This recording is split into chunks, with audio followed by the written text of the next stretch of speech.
नमस्कार विद्यार्थी मित्रांनो, डॉक्टर सुशील स्पॉटलाइट या युट्यूब चॅनलवर आपलं सर्वांचं स्वागत आहे। शुक्रवार 12 एप्रिल 2019 संबंधीच्या महत्त्वाच्या न्यूज आपण बघणार आहोत। सर्वात पहिली जी न्यूज आहे ती इलेक्टोरल बॉन्ड संबंधीची बघा। येणाऱ्या परीक्षांमध्ये याच्यावर प्रश्न विचारण्याचे चान्सेस खूप जास्त आहेत। इलेक्टोरल बॉन्ड हा आधीपासूनच चर्चेत होता। इलेक्टोरल बॉन्डवरून इलेक्शन कमिशन आणि केंद्र सरकार या दोघांमध्ये वाद होते। सुरुवातीला इलेक्शन कमिशनचं स्पष्ट म्हणणं होतं की इलेक्टोरल बॉन्ड नावाची गोष्ट आपण आणता कामा नये। आता हा सगळा वाद सुप्रीम कोर्टामध्ये आहे। हिच्यामध्ये दोघी बाजूने थोडंसं एक एक पाऊल मागे घेण्यात आलंय। जसं निवडणूक आयोगाने आधी सरळ इलेक्टोरल बॉन्डला विरोध केला होता, पण आता निवडणूक आयोगाचं काय म्हणणं आहे की ठीक आहे, आम्ही इलेक्टोरल बॉन्डला विरोध नाही करत, पण ते विकत घेणाऱ्या व्यक्तीचं नाव गोपनीय ठेवण्यास आमचा विरोध आहे। इलेक्टोरल बॉन्ड ज्यांनी घेतलं त्याचं नाव तिच्यावर नसतं आणि त्याच्यामुळे कुठली व्यक्ती किती डोनेट करते हे कळत नाही। याच्यामुळे सरळ सरळ ब्लॅक मनी जो आहे तो वाईट होतोय किंवा काळा पैसाच याच्यामधून प्रॉपरली वापरला जातोय, असा सरळ सरळ याच्यात क्रिटिसाइज केलं गेलंय। के वेणुगोपाल जे आहेत अटॉर्नी जनरल खूप न्यूजमध्ये होते बघा। हे नेहमीच असतात, म्हणजे सरकारची बाजू मांडणं आणि सरकारला कायदेशीर सल्ला देणं हे काम असणारे के वेणुगोपाल अटॉर्नी जनरल जे आहेत। राजकीय पक्षांना नेमका कोणाकडून निधी मिळाला हे मतदारांना जाणून घेण्याची गरज नाही, असं मत के वेणुगोपाल यांनी सुप्रीम कोर्टात मांडलंय, जिच्यावर सुप्रीम कोर्टाने प्रश्नचिन्ह उभं केलंय की तुम्ही असं मत कसं मांडू शकता। न्यायाधीश रंजन गोगोई यांनी म्हटलंय की मग काळा पैशाला आळा घालण्यासाठीची तुमची सर्व धडपड व्यर्थ आहे। तुम्ही जर त्याचं नावच देत नाहीये मतदाराचं, कारण इलेक्टोरल बॉन्ड जो आहे तो 1,000 रुपयापासून तर 1 कोटी रुपयापर्यंत तो मिळतो बघा। 1,000, 10,000, 1,00,000, 10,00,000, 1 कोटी अशा याच्यामध्ये मल्टिपल्स मध्ये तो अवेलेबल आहे। म्हणजे तुम्ही 1 कोटी जर एखाद्याने दिले त्याचं नावच नाही, म्हणजे त्यांनी कुठून आणलं, ब्लॅक आहे व्हाईट आहे हे कळायला मार्ग नाही। म्हणजे काळा पैशाबद्दल जर गव्हर्नमेंटला स्टँड घ्यायचा असेल तर तो इथं सगळं व्यर्थ जात आहे, असं न्यायाधीश रंजन गोगोई यांनी स्पष्ट केलं। चीफ जस्टिस ऑफ इंडिया आहे, सरन्यायाधीश आहेत सुप्रीम कोर्टाचे। सगळ्यात महत्वाची गोष्ट काय आहे की ह्या सगळ्या याच्यातून आता आपल्याला बेसिक काय येतं, आपल्याला विचारलं जाऊ शकतं की इलेक्टोरल बॉन्ड नावाचं प्रकरण काय आहे, याच्याबद्दल आपल्याला प्रश्न येऊ शकतो। 2017च्या बजेटमधली ही संकल्पना आहे। एसबीआयच्या सर्व शाखांमधून तुम्ही हा खरेदी करू शकता। इलेक्टोरल बॉन्ड काय असतं तर प्रॉमिसरी नोट सारखं असतं की payable to bearer on demand of free of interest. आता ही प्रॉमिसरी नोट सारखं आहे हे, आणि याच्यावर कसलाही इंटरेस्ट नसतो, फ्री ऑफ इंटरेस्ट, व्याज नाहीये याला। बिअररला ऑन डिमांड याच्यावर पेएबल असतो हा। आता भारतीय नागरिक किंवा एनीबडी इनकॉर्पोरेटेड इन इंडिया, हा भारतीय नागरिकच याला विकत घेऊ शकतो किंवा एनीबडी इनकॉर्पोरेटेड इन इंडिया। आता याच्यासाठी 2 कंडिशन आहेत की कुठल्या राजकीय पक्षाला हा मिळणार बाबा। इलेक्टोरल बॉन्डसाठी कुठले राजकीय पक्ष म्हणजे त्याच्यासाठी इलिजिबल आहेत। एक, रिप्रेझेंटेशन ऑफ पीपल्स ऍक्ट 1951 नुसार जर नोंदणीकृत पक्ष असला राजकीय पक्ष तर तो पक्ष, आणि अधिक त्याला दुसरी एक अट आहे 1% मत त्यांना मिळणं आवश्यक आहे। म्हणजे ह्या 2 लोकसभेच्या याच्यामध्ये तुम्ही जर बघितलं तर इलेक्शनमध्ये प्रिव्हियस याच्यात बघितलं जाईल की 1% कम्प्लीट वोटिंगच्या 1% वोटिंग त्यांना मिळालं आहे का। सेकंड, जर रिप्रेझेंटेशन ऑफ पीपल्स ऍक्ट जो आहे 1951 याच्यानुसार त्या पक्षाची नोंदणी झालेली आहे का, या 2 कंडिशन फुलफिल केल्या तर अधिकृत बँक खातं त्यांना द्यावं लागेल आणि त्याच्या थ्रूच ते इलेक्टोरल बॉन्ड ऍक्सेप्ट करू शकतात। इलेक्टोरल बॉन्डची जी व्हॅलिडिटी असते ती 15 दिवसाची असते। म्हणजे आज जर विकत घेतला 12 तारखेला तर तो 27 तारखेपर्यंत व्हॅलिड राहील, त्याच्यानंतर तो डिपॉझिट केला तर तो वर्कआउट नाही होणार। त्याच्यानंतर दुसरी महत्वाची गोष्ट, ज्या दिवशी डिपॉझिट होतो त्याच दिवशी राजकीय पक्षाला पैसे मिळतात। रोख रक्कम जी काय देऊ शकता तुम्ही राजकीय पक्षांना, त्याचा जो हे आहे ते आधी 20,000 होतं, ते आता फक्त 2,000 केलेलं आहे। तुम्हाला 2,000 पेक्षा जास्त पैसे द्यायचे असले तर ते तुम्ही इलेक्टोरल बॉन्डने देऊ शकता। सो इलेक्टोरल बॉन्ड आपल्याला येत्या काळात परीक्षेत विचारला जाऊ शकतो, प्रत्येकाने इलेक्टोरल बॉन्ड नीट करून ठेवा। जुलियन असांज विकिलीक्सचा सहसंस्थापक आहे, याला अटक झालेली आहे। लंडनच्या इक्वेडोरच्या दूतावासात होता गेली 7 वर्ष, आणि असांजचं इक्वेडोरचं नागरिकत्व आता मागे घेण्यात आलं इक्वेडोरतर्फे। 2012 पासून म्हणजे 7 वर्ष हा व्यक्ती तिथं होता। अमेरिकी सरकारची गोपनीय माहिती फोडून त्यांनी खळबळ माजवली होती। अमेरिकेत त्याला फाशी होऊ शकते किंवा त्याचा छळ होऊ शकतो, आणि म्हणून इक्वेडोरचे जे अध्यक्ष आहे लेनिन मोरेनो यांनी ब्रिटनकडून अशी हमी घेतली की त्याचं प्रत्यार्पण अशा देशात होता कामा नये जिथं फाशीची शिक्षा असेल किंवा जिथं त्याचा छळ होऊ शकतो। पण आता जुलियन असांजला येत्या काळामध्ये बघूयात की आता ब्रिटनच्या कोर्टामध्ये त्याची पेशी राहील आणि त्याच्यानुसार येत्या काळात कशा गोष्टी होतात. तर तुम्ही मॅपमध्ये इक्वेडोर नावाचा देश बघून घ्या. जुलियन असांज हा लंडनमध्येच होता, पण तो इक्वेडोरच्या दूतावासात होता.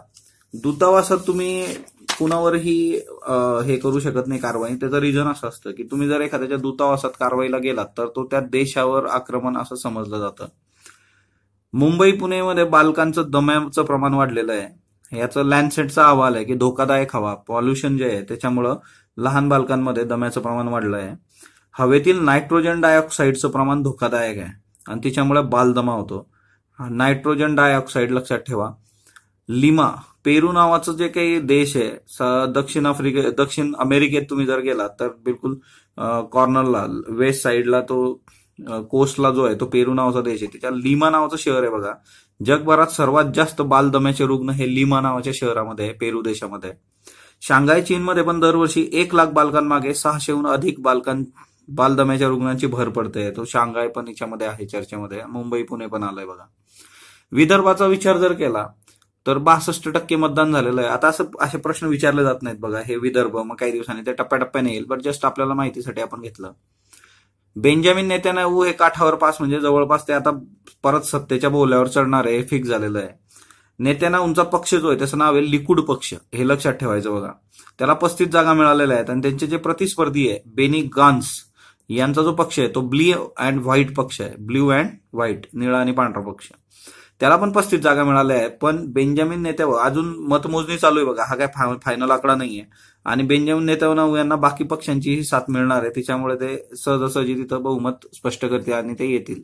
तर ते बेंजामिन नेत्यानाहू का चर्चेत आले होते? एक तर ते गोलन हाईटला अमेरिकेने पाठिंबा देऊन बेंजामिन नेत्यानाहूंना पाठिंबा दिल्यासारखं आहे. बेंजामिन नेत्यानाहू यांच्यावर करप्शनचे खूप चार्जेस आहेत आणि येत्या काळात त्यांनी पश्चिम जी काही गाझाची पट्टी आहे ती पण आपण इस्रायलमध्ये सामील करून घेऊ अशी पण घोषणा करून दिलेली आहे. राष्ट्रवादाच्या याच्यावर त्यांनी सगळा प्रचार केला होता. इस्रायलवर प्रश्न अपेक्षित आहे बघा. मिडल ईस्टवर युपीएससी प्रिलिम्सला मॅपवर प्रश्न येऊ शकतो. आपण ते कव्हर केलंय सगळं. डॉक्टर विजय देव यांचं निधन झालेलं आहे 78व्या वयाच्या वर्षी. शिक्षक होते, राज्यशास्त्र विषयाचे गाडे अभ्यासक म्हणून ओळखले जातात. SP कॉलेजचे प्राचार्य सुद्धा होते हे. यांनी संशोधनात्मक ग्रंथ लिहिला होता राज्य जिज्ञासा आणि कौटिल्याच्या यथार्थ तुलनेत मॅकिएवेली हा पण त्यांचा ग्रंथ गाजलेला आहे. सो राज्य जिज्ञासा, कौटिल्याच्या यथार्थ तुलनेत मॅकिएवेली हे 2 ग्रंथ त्यांचे महत्वाचे. गोनी दांडेकर हे त्यांचे सासरे आहेत ऍक्च्युली. गोनी दांडेकर तुम्ही नाव ऐकलं असेल बघा.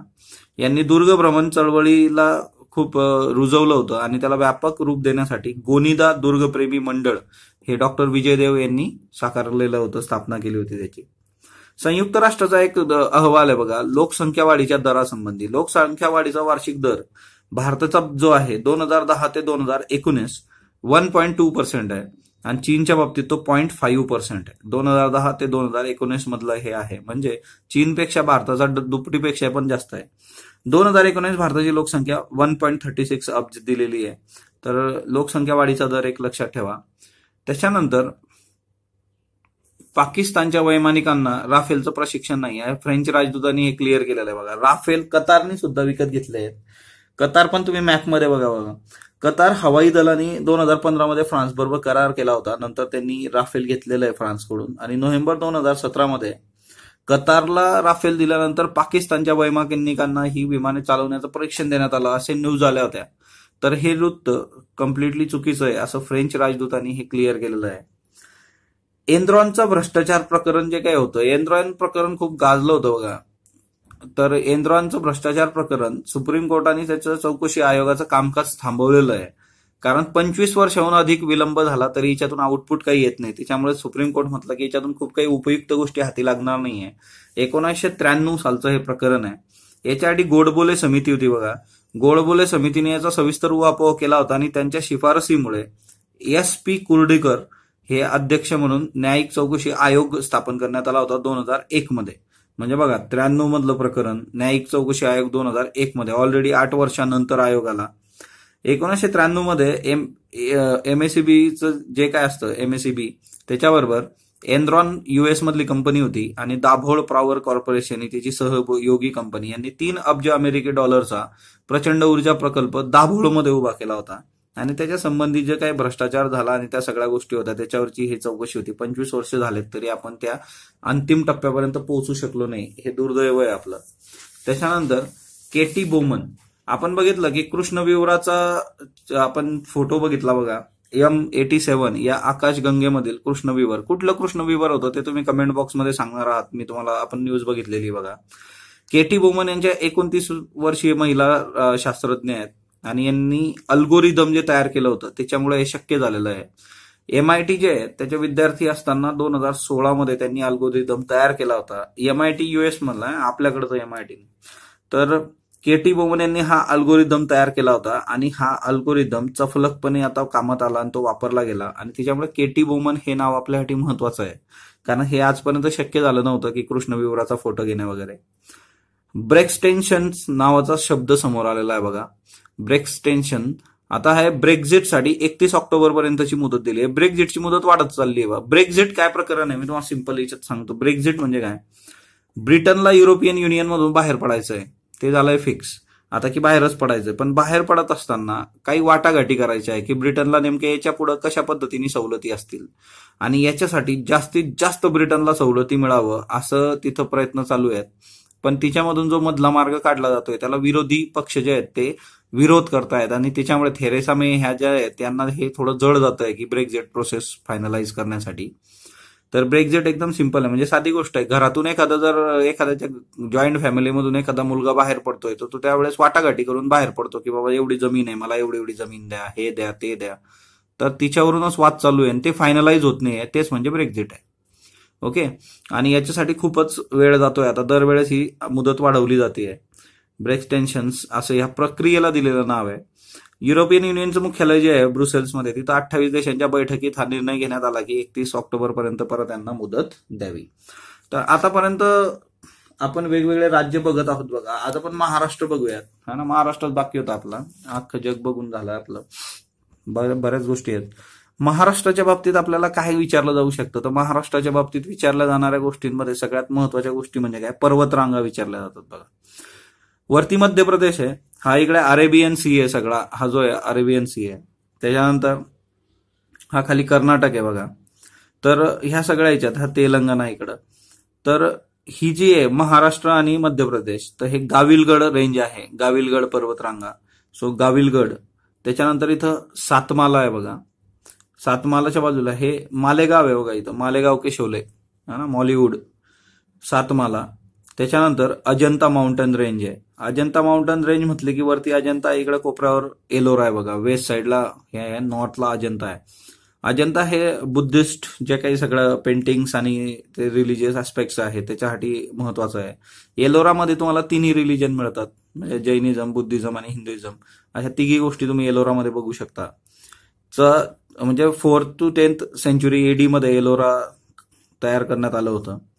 ओके, आता याच्यामध्ये काय आहे की सगळ्यात महत्वाचं की आता हे अजंता पण 1819 मध्ये डिस्कव्हर झालेले आहेत बघा. दुसरी महत्वाची गोष्ट की महाराष्ट्राच्या बाबतीत तुम्ही खाली आला तिकडं की ही हरिश्चंद्र रेंज आहे, म्हणजे हरिश्चंद्र माउंटेन्स. त्याच्यानंतर हे बालाघाट आहे बघा, आणि इकडे जर तुम्ही आला तर हा वेस्टर्न घाट आहे, कम्प्लिटली कोकण आहे बघा. हे म्हणजे वरती नॉर्थकडून तुम्हाला जर सांगितलं की उत्तरेकडून दक्षिणेकडे या, तर वरती गाविलगड आहे, इथं सातमाला आहे, त्याच्यानंतर इथं अजंता रेंज आहे, इथं बालाघाट रेंज आहे, इथं हरिश्चंद्रगडाची रेंज आहे. तर हे नीट लक्षात ठेवायचं. दुसरी महत्वाची गोष्ट, नद्यांच्या बाबतीत जर विचार केला तर गोदावरी महत्वाची नदी बघा, पेनगंगा, वैनगंगा या त्या ट्रिब्युटरीज आहेत. तर ही पेनगंगा आहे, वैनगंगा आहे, गोदावरी आहे, ही वर्धा आहे बघा, ही पण नदी त्याची ट्रिब्युटरी. तर हे सगळं लक्षात ठेवायचं. आपल्या रिव्हर्स ज्या आहेत त्या विचारल्या जाऊ शकतात आपल्याला.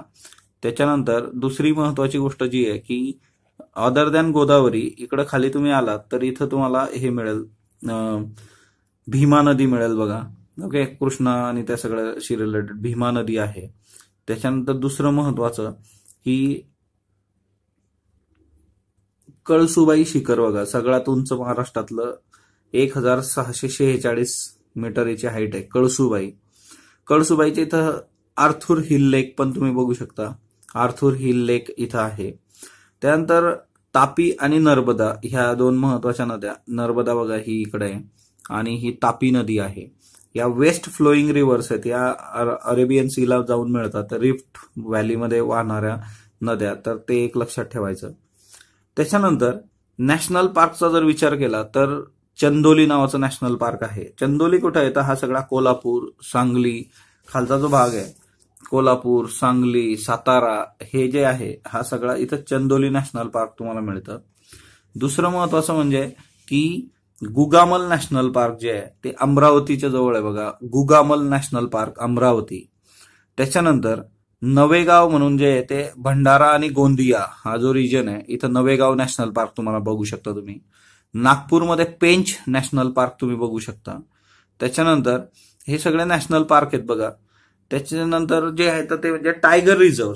टायगर रिझर्व्ह कुठले कुठले आहेत तर टायगर रिझर्व्ह साठी ताडोबा अंधेरी खूप महत्वाचं आहे. त्याच्यानंतर हे चंद्रपूर जवळ ताडोबा आहे बघा नॅशनल पार्क, तर हे एक महत्वाचं आहे. चंद्रपूर हे नॅशनल पार्क पण आहे आणि हे टायगर रिझर्व्ह पण आहे चंद्रपूर.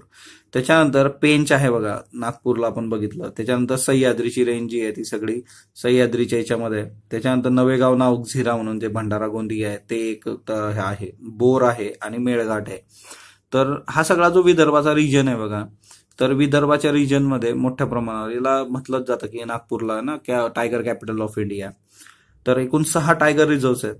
परत एकदा रिपीट करतो, ताडोबा अंधारी, पेंच, सह्याद्री, नवेगाव नागझिरा, बोर आणि मेळघाट. त्याच्यानंतर नंदुरबार आहे बघा. नंदुरबार जिल्हा जो आहे त्याच्यात एक तेंभाली नावाचं गाव होतं. याच्यात UIDची जी सुरुवात झाली होती, आधार दिलं गेलं होतं, ओके, युनिक आयडेंटिफिकेशन, ती नंदुरबार जिल्ह्यातलं तेंभाली नावाचं गाव होतं. इथून त्याची सुरुवात झाली होती. तर ते एक लक्षात असू देत. त्याच्यानंतर महाबळेश्वर आहे बघा. इथं महाबळेश्वर एक महत्वाचं हिल स्टेशन, तर ते एक साताऱ्याशी रिलेटेड, तो एक रेफरन्स लक्षात असू देत. महाराष्ट्राला बॉर्डर करणारा हे गोवा आहे, कर्नाटक आहे, तेलंगणा आहे, वरती मध्य प्रदेश आहे, इकडे अरेबियन सी आहे. तर एवढ्या गोष्टी लक्षात असू देत. हे करत असताना तुम्ही एक जर त्याच्याबरोबर एक्सरसाइज केली की जॉग्राफिकल इंडिकेशन्स पण केलेत त्या स्टेटचे, तर ते तुम्हाला अजून सोयीचं होईल. ते तुम्ही सर्च करू शकता, गुगल करा.